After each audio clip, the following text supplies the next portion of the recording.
사사기 18장 11절로 26절까지의 말씀을 한 절씩 교독하도록 하겠습니다. 다 찾으셨으면 제가 먼저 11절부터 한 절씩 교독하도록 하겠습니다. 단 지파의 가족 중 600명이 무기를 지니고 소라와 에스다올에서 출발하여 올라가서 유다에 있는 기럇 여아림에 진치니 그러므로 그곳 이름이 오늘까지 마한에 다니며 그곳은 기럇 여아림 뒤에 있더라. 무리가 거기서 떠나 에브라임 산지 미가의 집에 이르니라. 전에 라이스 땅을 정탐하러 갔던 5사람이 그 형제들에게 말하여 이르되 이 집에 에봇과 드라빔과 새긴 신상과 부어 만든 신상이 있는 줄을 너희가 아느냐? 그런즉 이제 너희는 마땅히 행할 것을 생각하라 하고 5사람이 그쪽으로 향하여 그 청년 레위 사람의 집 곧 미가의 집에 이르러 그에게 문안하고 단 자손 600명은 무기를 지니고 문 입구에 서니라. 그 땅을 정탐하러 갔던 5사람이 그리로 들어가서 새긴 신상과 에봇과 드라빔과 부어 만든 신상을 가져갈 때에 그 제사장은 무기를 지닌 600명과 함께 문 입구에 섰더니 그 5사람이 미가의 집에 들어가서 그 새긴 신상과 에봇과 드라빔과 부어 만든 신상을 가지고 나오매 그 제사장이 그들에게 묻되 너희가 무엇을 하느냐 하니 그들이 그에게 이르되 잠잠하라 내 손을 입에 대라 우리와 함께 가서 우리의 아버지와 제사장이 되라. 내가 한 사람의 집에 제사장이 되는 것과 이스라엘의 한 지파 한 족속의 제사장이 되는 것 중에서 어느 것이 낫겠느냐 하는지라. 그 제사장이 마음에 기뻐하여 에봇과 드라빔과 새긴 우상을 받아가지고 그 백성 가운데로 들어가니라. 그들이 돌이켜서 어린 아이들과 가축과 값진 물건들을 앞세우고 길을 떠나더니 그들이 미가의 집을 멀리 떠난 때에 미가의 이웃집 사람들이 모여서 단 자손을 따라 붙어서 단 자손을 부르는지라. 그들이 얼굴을 돌려 미가에게 이르되 내가 무슨 일로 이같이 모아 가지고 왔느냐 하니 미가가 이르되 내가 만든 신들과 제사장을 빼앗아 갔으니 이제 내게 오히려 남은 것이 무엇이냐? 너희가 어찌하여 나더러 무슨 일이냐고 하느냐 하는지라. 단 자손이 그에게 이르되 내 목소리를 우리에게 들리게 하지 말라. 노한 자들이 너희를 쳐서 내 백성과 내 가족의 생명을 잃게 할까 하노라 하고 단 자손이 자기 길을 간지라. 미가가 단 자손이 자기보다 강한 것을 보고 돌이켜 집으로 돌아갔더라. 아멘. 아멘. 우리는 지난주 미가의 제사장, 미가의 집에 있었던 이 제단의 삶의 자리를 통해서 미가의 제사장이 하나님께 책망 들었던 거짓 신앙이었다고 하는 사실을 우리가 말씀을 통해서 보았습니다. 그가 하나님께 예배하는 자리였지만 그 자리가 기도하는 자리요 또 하나님 앞에 드려지는 예배의 삶의 현장이었지만 하나님께서는 오히려 이 미가의 제사를 받지 아니하시고 이 미가가 그 집안에 만들어 놓았던 산당과 그 예배의 처소가 거짓 신앙이었다고 하는 경고의 메시지를 우리에게 허락해 주시는 것을 보게 됩니다. 우리가 드려지고 있는 이 예배가 가짜라는 것이 아니라 우리가 드려지고 있는 하나님 앞에 헌신이 잘못된 신앙이다라고 말하는 것이 아니라 우리가 말씀을 하나님의 은혜 가운데 거하지 못하면 잘못되어진 신앙으로 왜곡되어지고 변질되어질 수도 있다고 하는 것을 우리는 좀 기억해야 할 필요가 있습니다. 하나님께서 이 미가라고 하는 이 사람과 그리고 미가의 제사장으로 하나님의 일을 감당했던 이 사람들의 삶의 자리를 그냥 거기서 끝낸 것이 아니라 이것이 얼마나 큰 악영향을 끼쳤을 뿐만 아니라 하나님이 기뻐하시지 않는 이러한 영적인 침체로 이스라엘 백성들에게 영향을 주게 되었는가, 오늘 본문의 말씀은 계속해서 우리에게 증거하는 것을 보게 됩니다. 우리가 본문이 길어서 다 읽지는 않았지만 18장 4절은 기록하기를 그가 그들에게 이르되 미가가 이러이러하게 하여 나를 대접하고 나를 고용하여 나를 자기의 제사장으로 삼았느니라 하니라 라고 성경은 기록합니다. 지금 하나님의 사람, 제사장이라고 하는 사람의 입에서 나오는 고백이 오늘 4절에 기록하기를 나는 고용된 제사장이다 이렇게 이야기를 합니다. 여러분, 목회자가 고용되어지는 사람입니까? 여러분들이 저를 고용했습니까? 이러한 삶의 자리에 이러한 고백이 있더라는 것을 보게 됩니다. 사사기에 기록되어져 있는 메시지를 잘 살펴보면 이제 우리는 사사기 17장에서부터 더 이상 사사기에는 사사라는 이러한 직분을 가진 사람이 등장하지 않는 것을 보게 됩니다. 물론 사무엘상에 보면 마지막 사사였던 사무엘이라고 하는 사람이 등장을 하게 됩니다. 그래서 이 사사기의 말씀을 통해서 보면 비록 미련한 것 같고 비록 부족한 것 같고 비록 어딘가 모르게 능력이 없는 것 같아도 하나님이 세우신 사사가 있었을 때 그래도 하나님 말씀 앞에 돌아오고 하나님이 세우신 목회자와 하나님이 세우신 사람이 있었을 때 이스라엘 백성들은 그래도 잠시나마 하나님의 말씀과 하나님의 은혜를 체험하더라 하는 것을 우리는 사사기를 통해서 경험하게 됩니다. 그래서 비록 못난 목회자이지만 비록 부족한 목회자이지만 그래도 하나님 앞에 무릎 꿇고 하나님 앞에 기도하며 그래도 하나님이 주시는 말씀을 전하려고 노력하는 우리의 삶의 자리가 필요하기도 하는 것을 보게 됩니다. 그런데 오늘 본문에 기록되어져 있는 이 레위라고 하는 이러한 직분을 가졌던 이 사람은 말하기를 나는 고용되어진, 나는 월급쟁이 목사다 이렇게 말하는 것을 보게 됩니다. 그래도 이 미가의 예배와 이 미가의 축복이 능력이 있었던지 이 미가의 집과 그 주변의 사람들은 이 예배에 참여할 뿐만 아니라 미가의 집을 중심으로 그 지역에 있던 사람들에게 이 교회가 작게나마 부흥하는 역사가 있었다 하는 것을 보게 됩니다. 미가를 따르는 사람도 있었고 이 미가에 함께 예배하는 예배 처소에 사람들이 늘어나기 시작하고 있었던 바로 그 어느 때 한 집에서 시작했던 이 교회가 그래도 지역사회에 알려지기 시작하고 부흥을 하고 있었던 바로 그 어느 시점에서 사사기 18장의 메시지는 계속해서 시작되는 것을 보게 됩니다. 바로 그때에 단이라고 하는 지파가 있었는데 그 지파가 정착하기 위해서 그 땅을 두루두루 돌아다니는 사건이 있게 됩니다.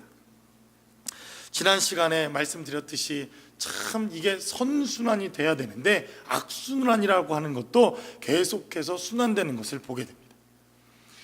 하필 그 정탐들이 어디 집에 머무르게 됩니까? 미가라고 하는 이 사람의 집에 머무르게 됩니다. 좀 좋은 교회, 제자들 교회에 머물렀다면 제가 밥도 사주고 그리고 기도도 해주고 축복도 해주고 진짜 축복이 무엇인지 말씀도 나누고 이렇게 했을 텐데 미가의 제사장의 집에 들어가 그 집에 머물면서 그 집에서 드려지는 예배와 그 집에서 드려지는 찬양과 그리고 그 레위가 전하는 메시지를 듣다가 어떤 일이 있었는가 이렇게 물으니 그는 말하기를 여차여차해서 내가 여차여차 여기까지 왔다 이러한 이야기를 듣습니다. 그리고 그 레위의 축복을 받으면서 그들은 정탐하는 것을 계속하게 되고 드디어 그 땅을 얻게 되어지는 축복을 받게 됩니다.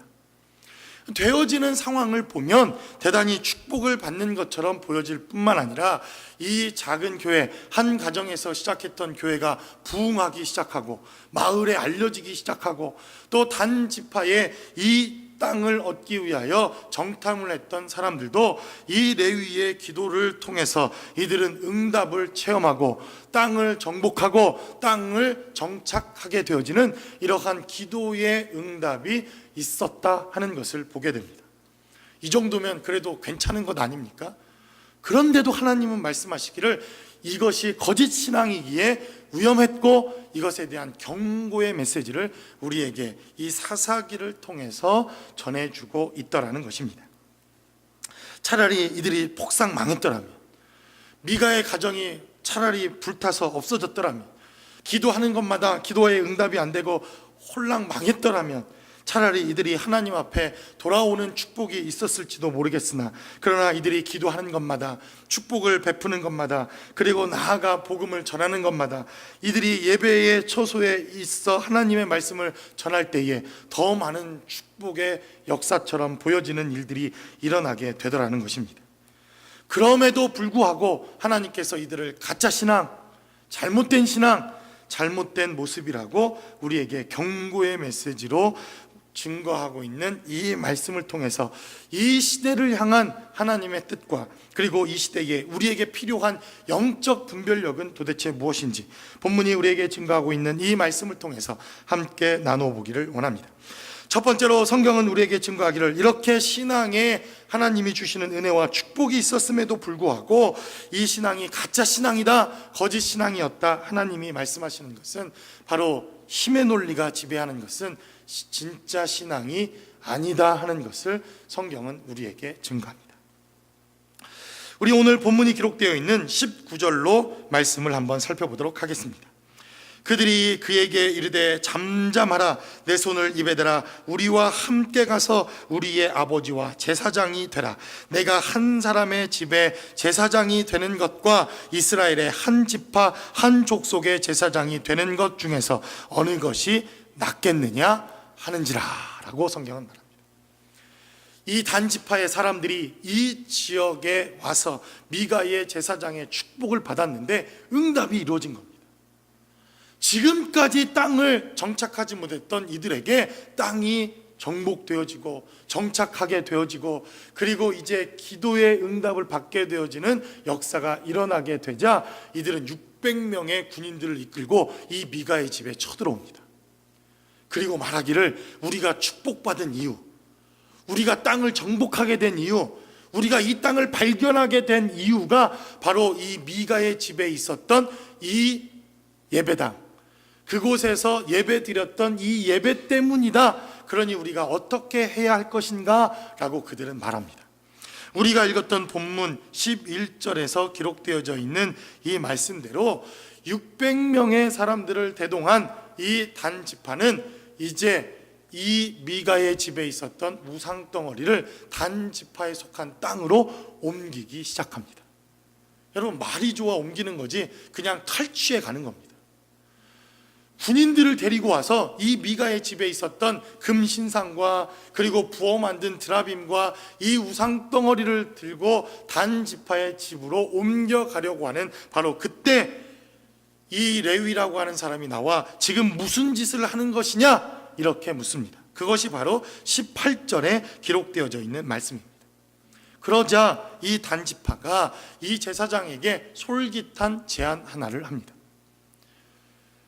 내가 보니 그래도 네가 이 땅에서 그냥 이렇게 개척교회만 하다가 죽을 목사는 아닌 것 같으니 우리가 너에게 좋은 제안을 하겠다. 네가 이 미가의 집에 제사장이 되는 게 낫겠냐? 아니면 그래도 우리는 단지파라고 하는 큰 지파인데 대형교회 목사가 되는 게 낫겠냐? 이렇게 묻습니다. 여러분, 이것은 무르나 마나 아닙니까? 그는 이 제안에 승낙을 하게 됩니다. 그리고는 성경은 기록하기를, 바로 이 제사장이 20절에 마음이 기뻐하여 에봇과 드라빔과 새긴 우상을 받아가지고 그 백성 가운데로 들어갔다. 성경은 이렇게 증거합니다. 성경은 우리에게 증거하기를, 진짜 신앙, 참된 신앙은 이러한 힘의 논리가 지배하는 신앙이 아니라고 하는 것을 성경은 우리에게 증거하고 있더라는 것입니다. 이 시대를 살아가는 우리 목회자들, 사실은 이 메시지는 목회자들의 삶의 자리에서 보다 더 경고의 메시지로 들어야 할 것은 아닐까라는 생각을 해보게 됩니다. 사실 저도 대형교회 목사를 꿈꿉니다. 아니, 그렇다고 대형교회 목사로 지금 당장 가기 위해서 무슨 발버둥을 하겠다 하는 것은 아닙니다. 그런데도 우리 교회가 좀 부흥하면, 우리 교회가 그래도 몇백 명 정도 되면, 우리 교회가 그래도 한 몇천 명 되면 폼나지 않을까라는 생각을 해보게 됩니다. 제가 너무 솔직한가요? 너무 솔직한가요? 그리고 누군가 저에게 이러한 솔깃한 제안을 하면 정말 넘어가고 싶은, 그 마음에 응답해주고 싶은 그러한 유혹도 있는 것도 사실입니다. 제 주변에도 많은 목회자들이 그래도 좀 좋은 환경, 그래도 좋은 곳에서 목회하고 싶어하는 그러한 열망과 그러한 마음, 기도의 제목들을 갖고 있는 것을 보게 됩니다. 저는 그것이 무조건 잘못됐다 이렇게 말씀드리고 싶지는 않습니다. 그러나 그들이 기도하며 하나님의 응답을 받는 과정을 살펴보면 뭔가 문제가 있는 것은 아닐까라는 생각을 해보게 됩니다.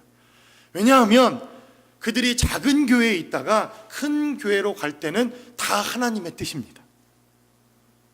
하나님의 뜻이 아닌 적이 없는 것을 본 적이 없습니다. 한 100명 교회 되는 곳에서 목회하던 목사님에게 한 1000명 되는 교회가 청빙을 했다고 한다면 대부분, 다 그렇다는 것은 아니지만 대부분 하나님의 뜻으로 알고 하나님의 뜻에 순종하는 결과들을 볼 때가 참 많이 있습니다. 그런데 왜 10,000명 교회에서 50명 교회로는 하나님의 뜻이 없는지, 사실 우리가 생각해 봐야 할 문제 아닙니까? 왜 하나님의 뜻은 항상 작은 교회에 있다가 큰 교회로 갈 때는 하나님의 뜻이 100% 분명하고 확실한데, 왜 하나님께서 그렇게 좋은 환경을 버리고 이제 선교지로, 이제 조금 더 부족한 곳으로 가라고 말씀하시고 인도하시는 것에 대해서는 우리는 하나님의 뜻이라고 생각되어지지 않는지, 이것은 우리 시대를 살아가고 있는 우리들이 한 번쯤 생각해 봐야 할 대단히 중요한 메시지라고 여겨진다는 것입니다. 이 레위도 이제 하나님의 뜻이라고 생각했을 것입니다. 그러면 그렇지, 내가 이 작은 도시에서 이 몇 명 모아놓고 내가 이렇게 목회하다가 끝날 사람이 아니지, 그는 그렇게 분명히 생각하고도 남았을 것입니다. 이제야 하나님께서 내 기도를 들어주시는구나, 이제서야 하나님께서 나를 바로 봤구나, 적어도 내가 한 지파의 대형교회 목사가 될 만한 분명한 사람일 것이라고 하는 이러한 뜻을 받아들이고 그는 기쁜 마음으로 그들의 제안을 받아들였다는 것입니다. 그렇다고 해서 제가 지금 있는 모든 대형교회 목사님들을 욕하는 것은 아닙니다. 대형교회는 대형교회대로, 그곳을 담당해야 할 목사님들의 몫은 그 목대로 담당하는 것이 맞습니다. 그럼에도 불구하고 우리는 이 십자가라고 하는 삶에 하나님이 주시는 원리를 잊어버리고 힘의 논리가 지배하는 이러한 힘들이 혹은 우리의 삶의 자리에도, 신앙의 자리에도, 우리의 삶 속 깊숙한 곳에 자리 잡고 있는 것은 아닐까라는 생각을 해보게 되더라는 것입니다. 그래서 하나님께서 우리에게 십자가를 지라 이렇게 말씀하셨는데, 우리는 십자군을 만들고 있지는 않은가? 십자가를 지라고 하는 하나님의 은혜를 저버리고 우리는 십자군이 되어서 세상을 정복하고 싶은 이러한 욕망과 이러한 삶의 자리, 그것이 바로 신앙생활이라고 잘못 착각하고 있는 것은 아닐까라는 생각을 해봅니다.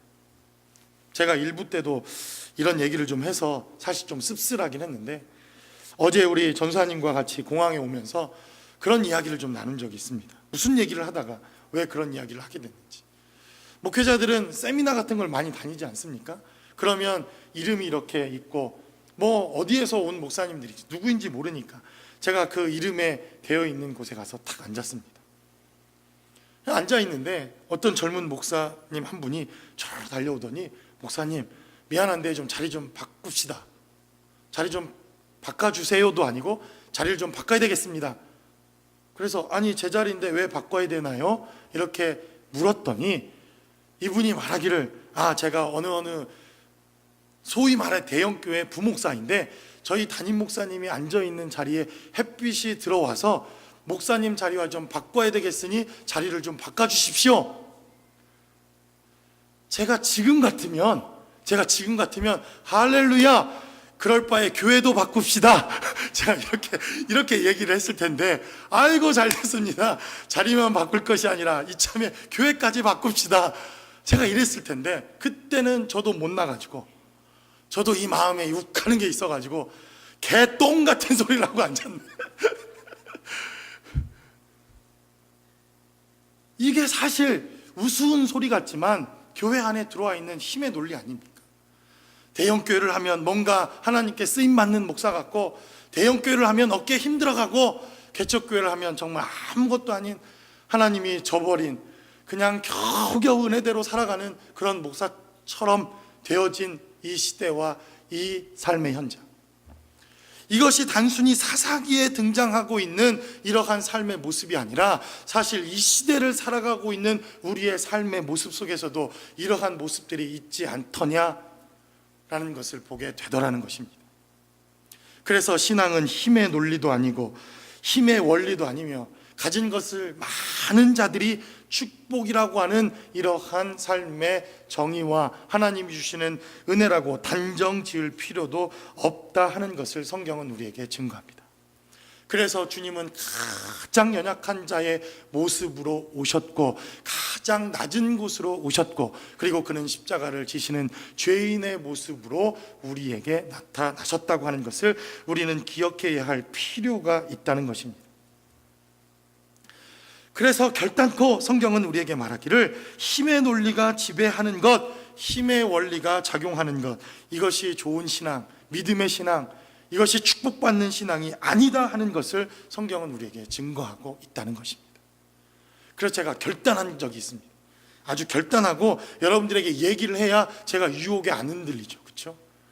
그래서 물론 목회자는 하나님이 가라, 하나님이 오라 그러면 하나님의 뜻에 순종해야 합니다. 그래서 항상 제가 3가지를 준비하고 있지 않습니까? 설교하는 것, 언제든지 설교할 수 있도록 하나님의 말씀을 준비하는 것, 그 다음에 죽어야 되는 것, 하나님이 죽으라면 죽어야 되니까 죽을 것, 그리고 이사 갈 것, 이사 가는 자리, 이거는 항상 목회자들이 준비해야 할 3가지 준비의 자리입니다. 그래서 제가 결단한 게 있습니다. 하나님이 저를 혹시 너 이제 목회 여기서 그만하고 다른 데로 가라 그러면 딱 한 가지, 우리보다 큰 교회는 안 가겠습니다. 작은 교회에서 오라고 하면 하나님의 뜻이고, 큰 교회는 큰 교회 하실 목사님들, 그분들이 계시니까 잘 녹화해 두십시오. 제가 딴소리 하거든. 목사님 드디어 타락하셨군요. 드디어 우리 목사님도 타락의 길을. 물론 이것이 타락이라는 것이 아니라 누군가는 그래도 이 시대에 하나님의 뜻이 무엇인가, 그래도 누군가는 하나님의 원리대로, 말씀대로 하나님의 음성을 쫓아서 목회하는 삶의 현장 가운데 우리가 살아야 하는 것은 아닐까라는 생각을 해보게 되더라는 것입니다. 그래서 제가 순복음교회 같은 교회를 탁 만들어 놓고 가면 어느 교회든 갈 수 있지 않습니까? 물론 뭐 그런 것을 꿈꾸는 사람은 아닙니다. 그래서 성경은 우리에게 증거하기를 진짜 신앙은 힘의 논리에 따라 우리의 마음이 움직여지거나 그것이 하나님의 뜻인 것처럼 우리의 마음을 합하는 것이 아니다 하는 것을 성경은 우리에게 증거하고 있다는 것입니다. 2번째로 성경은 우리에게 증거합니다. 정말 진짜 신앙은 화려한 경험과 스펙, 그리고 우리가 가지고 있는 것에 의해서 판단되어지는 것이 아니라고 하는 것을 성경은 우리에게 다시 한번 증거하고 있는 것을 보게 됩니다. 우리 30절의 말씀을 한번 찾아보도록 하겠습니다.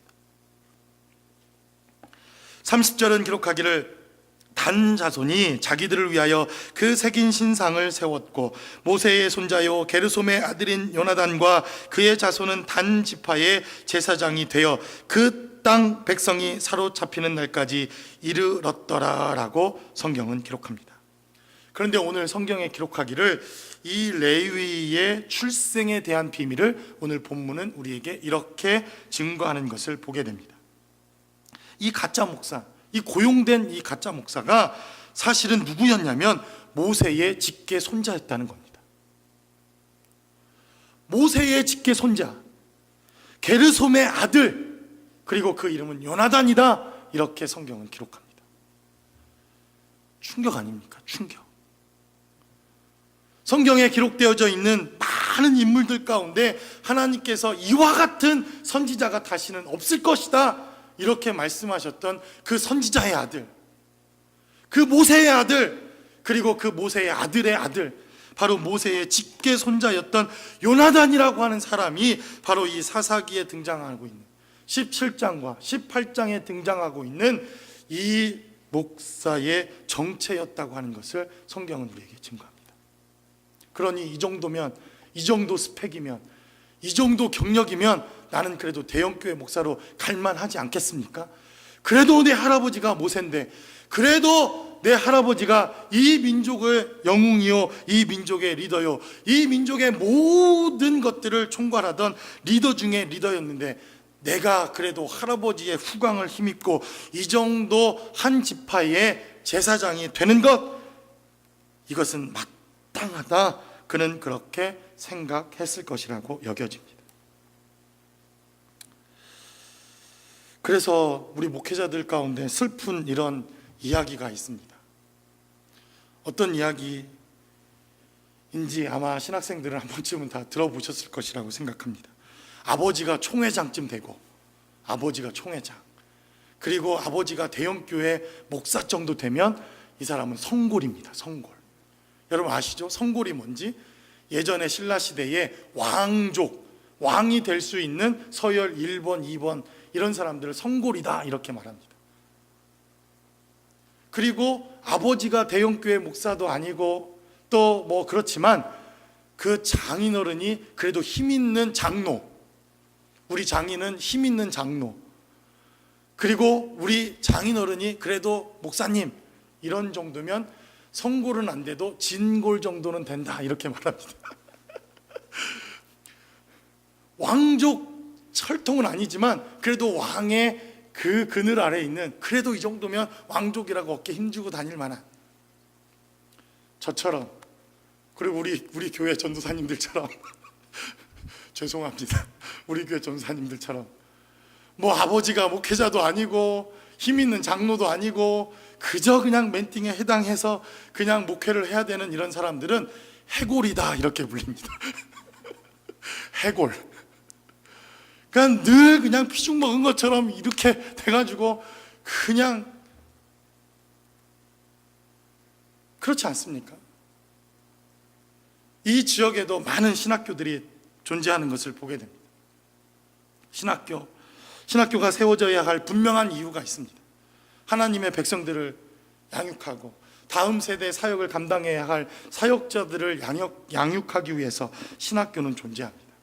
그런데 이 신학교가 이상하게도 신학생들보다는 이미 목회를 감당하고 있는 디민이라고 하는 박사 과정이 훨씬 더 신학교를 먹여 살리는 이 현실, 저는 그것이 잘못되었다고 말하는 것은 아닙니다. 저도 목회만 하니 배움이라고 하는 것이 절실히 필요하고, 이제 배움의 현장을 떠나서 목회 현장에만 있다 보니 새로운 배움에 대한 욕구가 분명히 있는 것도 사실입니다.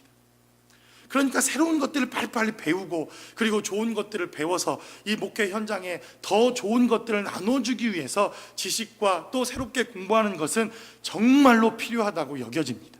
그러나 실제로 디민이라고 하는 이 과정이 그것 때문만 위하여 그 과정이 이루어지고 있지 않다고 하는 것은 공공연하게 우리가 다 아는 사실 아닙니까?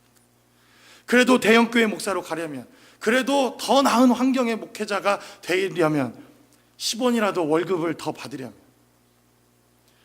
현실적으로 박사 과정이 필요하다는 것을 우리는 너무나도 잘 알고 있다는 것입니다. 그래서 성경은 우리에게 말하기를, 이렇게 가지고 있는 스펙, 가지고 있는 우리의 경험, 우리가 갖고 있는 힘의 논리가 신앙이 아니다 하는 것을 우리는 깨닫게 됩니다. 물론 좋은 학교에서 좋은 배움과 그리고 좋은 것을 우리가 습득하는 것, 이것은 목회에 있어서도 저는 대단히 중요하다고 생각되어집니다. 그러나 내 아버지가 모세이기 때문에, 내 아버지가 대형교회 목사이기 때문에, 아니 내가 가지고 있는 이 스펙이 화려하기 때문에 우리의 삶의 현장에서 하나님의 사역을 감당하게 되어지는 것은 아니라고 하는 것을 우리는 깨달아야 할 필요가 있다는 것입니다. 이것이 이 시대를 살아가는 우리들에게 그리고 교회들에게 어쩌면 말씀하고 있는 사사기의 경고의 메시지는 아닐까라는 생각을 해보게 됩니다. 그래서 제가 핑계김에 박사학위도 포기한 건 아닙니까? 이거는 핑계입니다. 게을러서입니다. 말씀 때문이 아니라 저는 게을러서, 공부할 더 이상 욕심이 없어서, 아주 이제 공부가 지긋지긋해서. 그런데도 우리 가운데 그런 욕심이 있지 않습니까? 나도 좀 뒷날을 도모하기 위해서 박사 과정을 좀 해야 되는 거는 아닌가? 많은 목사님들이 그런 얘기를 합니다. 박 목사, 그 누가 박 목사 뒷배 안 봐줘. 지금 준비해야 되는 거 아니야? 지금 준비 안 하면 늦어. 저도 그 이야기를 들으면 솔깃솔깃합니다. 내가 지금이라도 박사 과정 다시 해야 되나? 그러나 성경은 말하기를 진짜 신앙은 보여지기 위한 것, 이것으로 판가름 되어지는 것이 아니라고 하는 것을 성경은 우리에게 증거합니다. 그래서 아버지가 게르솜이요, 그의 할아버지가 모세였지만 그의 신앙을 잃어버리고 신앙의 본질을 잃어버렸던 아들 요나단이라고 하는 이 제사장은 자신이 가지고 있는 스펙과 자신의 출생과 자신이 경험했던 이러한 삶의 경험에도 불구하고 가짜 신앙, 가짜 목사, 하나님이 기뻐하시지 않는 삶의 모습으로 삶의 자리가 이렇게 정해지게 되더라 하는 것을 보게 되더라는 것입니다. 마지막으로 성경은 기록하기를 이렇게 가짜가 판치는 이 사사기 18장, 이 메시지를 잘 살펴보면 이 가짜들이 판치는 이들의 공통점이 있다고 하는 것을 보게 됩니다. 이 가짜가 출발하게 된 배경, 이들이 나타나게 된 배경이 바로 탐욕이었다고 하는 것을 우리는 깨닫게 됩니다. 미가라고 하는 사람이 가짜 신상을 만들었던 이유가 무엇입니까? 엄마의 돈을 훔치고 자신의 돈이 아닌 것을 훔쳐서 더 많은 것을 갖고자 하는 욕망, 바로 이 탐욕이라고 하는 죄악에서부터 이 가짜 우상이 만들어지기 시작합니다. 차라리 그 자리에서 할아버지의 이름을 걸고 내가 이 자리에서 순교하는 한이 있더라도, 굶어 죽는 한이 있더라도 이 자리에서 굶어 죽겠다 결단을 했더라면 이 제사장은 가짜가 되지 않았을 겁니다. 그러나 먹고 사는 문제 때문에 그는 헤매다가 미가에 고용되어지는 이러한 제사장이 됩니다. 그리고 그는 더 많은 샐러리를 주겠다고 하는 유혹에 빠져 그는 단 지파의 제사장이 됩니다. 탐욕을 보지 않습니까? 이 제사장에게서 탐욕, 욕심이라고 하는 것을 우리는 보지 않습니까? 떠돌아다니던 삶의 자리에서 미가라고 하는 집에 들어가 예배하며 또 그 우상 신 앞에 절하고 있는 그들이 복을 받았다고 하는 그 간증을 듣고 단 지파도 그 우상과 이 레위 지파의 제사장을 스카우트하게 됩니다. 그 내면에 들어있는 이유와 근본 동기가 무엇이라고 말합니까? 탐욕이라고 말합니다. 탐욕을 우리가 여러 가지로 정의할 수 있겠지만 하나님이 주신 것에 만족하지 못하는 것, 내가 지금 가지고 있는 곳에 하나님이 주신 것에 감사하지 못하고 이것만으로도 충분할 수도 있음에도 불구하고 더 갖고 싶고 더 갖고 싶고 더 많은 것을 요구하는 우리의 삶의 자리, 우리는 이것을 탐욕이다 이렇게 말할 수 있을 것 같습니다. 그래서 사도 바울은 감옥에서도 자족하는 법을 배웠고 그가 감옥에서도 나는 충분하다 이렇게 고백하는 삶의 고백이 있었다 하는 것을 보게 됩니다. 예수님께서도 전도하러 나가는 전도단들을 향하여 두 벌 옷을 가지지 말며 지팡이 하나만으로도 충분하다 이렇게 자족하며 만족하며 감사하는 삶의 자리를 우리에게 가르치는 것을 보게 됩니다. 여러분, 탐욕이라고 하는 이 단어를 사용하는 이 시베리아의 이 에스키모들 참 지혜롭다는 생각을 해보게 됩니다. 여러분, 시베리아의 늑대를 아십니까? 시베리아의 늑대, 뭔가 좀 멋있지 않습니까? 시베리아의 늑대. 근데 이 시베리아의 늑대는 참 대단한 그러한 동물입니다. 왜냐하면 약 30일 동안을 먹지 않아도, 한 달 동안을 먹지 않아도 견딘다고 합니다. 대단하지 않습니까? 그 추위와 그 모진 환경을 견디는데 먹이를 구하는 게 힘들어서 30일 동안을 먹지 않아도 견딘다고 하니 대단한 그러한 동물입니다. 그런데 이 시베리아의 늑대는 먹이를 한번 딱 발견하면 쫓아갑니다. 계속 쫓아갑니다. 뛰지도 않습니다. 그냥 쫓아갑니다. 그러면 토끼나 노루나 사슴이 얼마나 놀라겠습니까? 나 살려라 쭉 도망을 가는데 이 정도면 쫓아오지 않겠지 하고 뒤돌아보면 저쪽 산등성이에서 이 늑대들이 계속 쫓아옵니다. 계속 쫓아옵니다. 그러면 또 도망갑니다. 걸음아 날 살려라. 산 넘고 물 건너 바다 건너 도망가서 이 정도면 쫓아오지 않겠지 하고 뒤돌아보면 저 산등성이에서 이 늑대가 또 쫓아옵니다. 달리지도 않습니다. 그냥 걸어서 어슬렁어슬렁 잠도 자지 않고 걸어옵니다.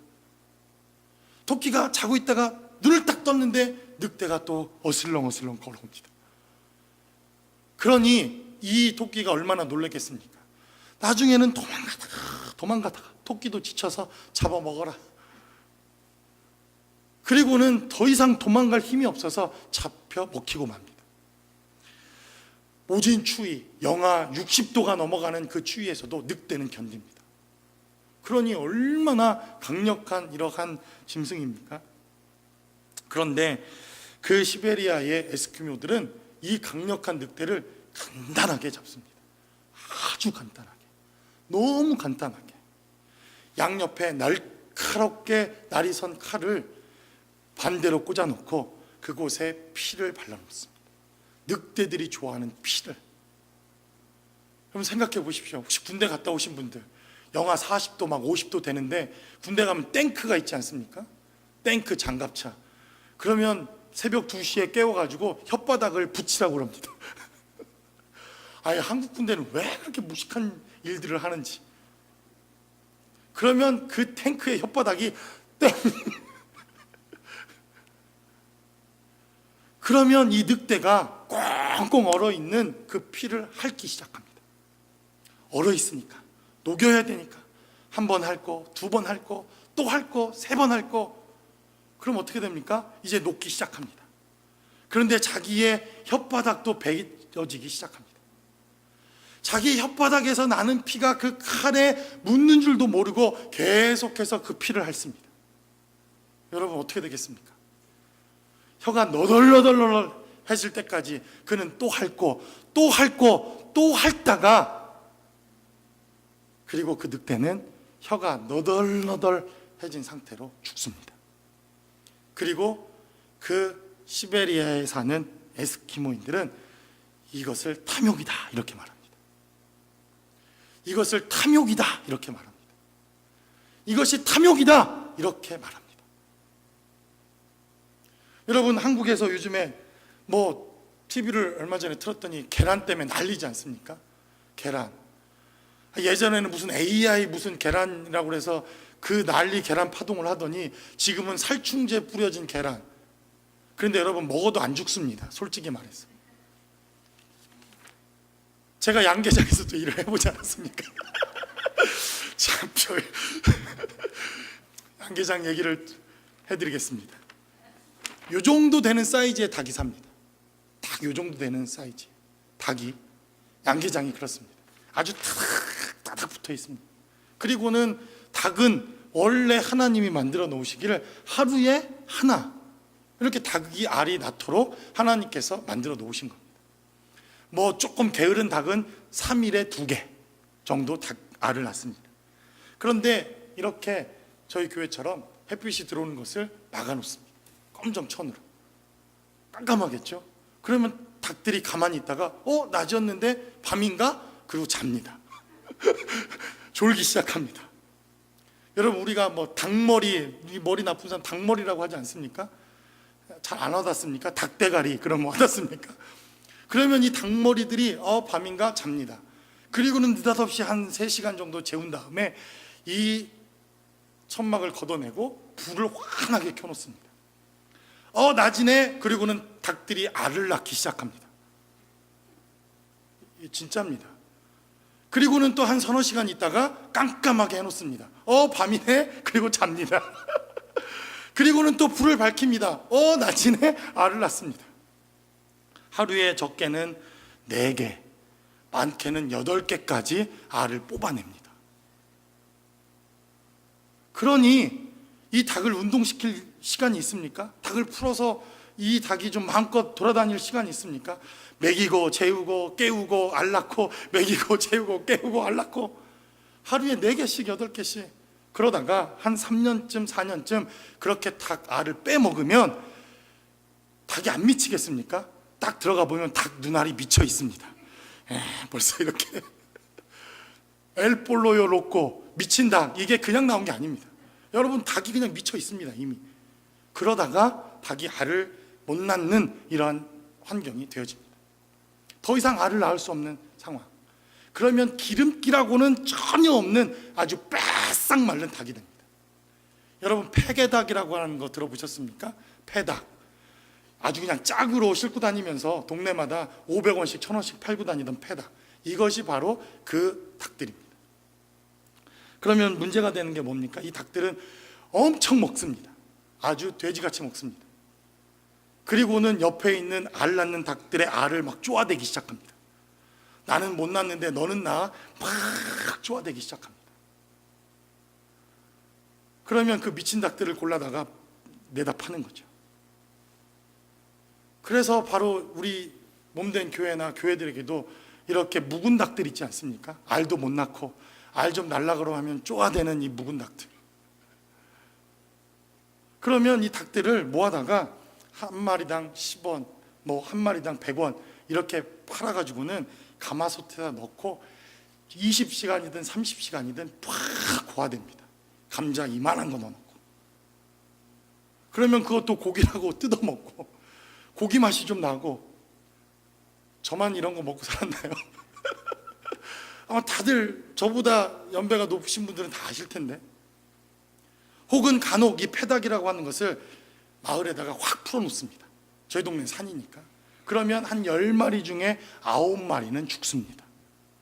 지금까지 주는 사료만 먹고 이러한 온실 속에 살다가 자기가 먹을 것도 먹어야 되고 음식도 찾아야 되냐 하니까 이 닭들이 그냥 죽습니다. 근데 그 중에 1마리나 2마리 정도가 살아나는데 이 닭들이 진해도 먹고 개구리도 먹고 독두꺼비도 먹고 또 여러 가지 이러한 것들을 먹기 시작하면서 살아나기 시작합니다. 근데 그 중에 닭들은, 어떤 닭들은 독두꺼비도 먹고 독진해를 먹게 되니까 닭털이 아주 쏙 빠져버립니다. 그래서 어느 날 보면 빨개 벗고 닭들이 돌아다닙니다. 막 미친 닭들이 빨개 벗고 돌아다니는 거예요.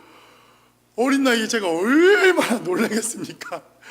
그러니까 옛날 묵었던 닭털이 다 빠지는 거예요. 그 독 때문에, 그 진해를 먹은 독 때문에, 그 두꺼비를 먹은 독 때문에. 그리고는 조금 지나면 솜털들이 막 병아리처럼 자라나기 시작합니다.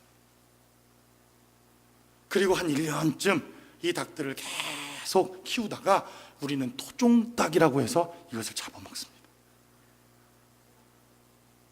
토종닭 안 먹어보셨습니까? 토종닭? 진해 먹고 독 먹고 뭔 얘기하다가 여기까지 왔죠. 인간의 탐욕, 인간의 탐욕, 토종닭이 되어야 되는 이런 닭들, 정말 우리에게 너무너무나 좋은 것, 하나님이 만들어 놓으신 이 원리와 자연을 따라 살아가기만 한다면 너무너무나도 풍성하고 좋아야 되는 것들임에도 불구하고 우리는 탐욕이라고 하는 이것 때문에 계란 하나 먹기도 불안하지 않습니까? 그러니 살충제, 저 어렸을 때도 들어가서 그냥 갖다 퍼 부었습니다. 살충제를. 그 계란 먹고도 저 잘 자랐습니다. 그러나 우리는 인간의 탐욕과 인간의 욕심을 보게 되더라는 것입니다. 하나님을 떠나 자신의 스펙과 자신의 힘의 논리를 따라 살아가는 인간들에게 있어서 정말 하나님이 주시는 원리와 그리고 하나님이 우리에게 허락하신 삶의 현장에서 만족하지 못하고 우리가 믿음으로 살아가지 못할 때 우리는 이렇게 거짓된 신앙, 타락한 신앙, 오히려 하나님이 기뻐하시지 않는 이러한 신앙의 형태를 따라 살아가는 우리의 모습과 삶의 자리를 보게 되더라는 것입니다. 그러나 그 내면 내 삶의 모습을 들여다보면 우리 가운데 있는 욕심이라고 하는, 탐욕이라고 하는 이러한 삶의 현장 때문에 우리는 하나님이 주시는 은혜를 저버리고 하나님이 오히려 저주하시고 심판하셨던 삶의 자리까지 우리의 삶의 자리를 내어놓고 이것이 진짜인 것 마냥 살아가고 있지는 않은가라는 것을 생각해 보게 되더라는 것입니다. 오히려 거짓 축복이 진짜인 것처럼, 진짜를 향해 살아가는 우리들은 무능한 것처럼 이 시대를 살아가고 있는 이 세대에 저와 여러분들의 삶의 자리에서 하나님께서 원하시는 삶의 모습은 무엇인지, 그리고 우리가 살아내야 할 진짜 신앙은 무엇인지 저와 여러분들이 한 주간 고민해 볼 수 있는 삶의 현장이라면, 그래도 우리는 괜찮은 그리스도인, 그래도 하나님이 기뻐하시는 삶의 현장이 아닐까라는 생각을 해보게 됩니다. 저와 여러분들의 삶의 자리에 이러한 고민 한 번쯤 있는 이러한 삶의 자리가 되어지시기를 주님의 이름으로 간절히 축원합니다. 기도하겠습니다. 우리 시간 기도할 때 교회가 부흥하기를 원하는 것은 어떤 마음이었는지 하나님 앞에 곰곰이 물었습니다. 정말 영혼이 변화받고 예수님을 알지 못하는 영혼이 하나님을 만나는 감격과 기쁨 때문에 교회가 부흥하기를 원했고 교회가 더 성장하기를 원했던가? 제 마음 가운데 그렇지 않다는 결론을 여러 차례 내린 바가 있습니다. 제 마음 가운데도 탐욕이 있고 제 마음 가운데도 힘의 논리가 지배하고 있고, 그래도 내가 교회를 좀 부흥시키고 그래도 교회가 성장하면 나도 괜찮은 목사가 아닐까, 사람들이 알아주는 목사가 되지 않을까, 제 마음 가운데 그런 잘못된 동기에서부터 주의 일을 감당하고 있는 모습을 보게 됩니다. 그러나 하나님, 세상의 논리를 다 벗어버리고 주님 앞에서는 감격과 기쁨을 다시 회복할 수 있게 해달라고, 우리가 다시 한번 세상의 논리를 벗어버리고 하나님 앞에 온전한 모습으로 설 수 있는 삶의 자리가 될 수 있게 해달라고 우리 시간 다 같이 한 목소리로 결단하며 기도하겠습니다.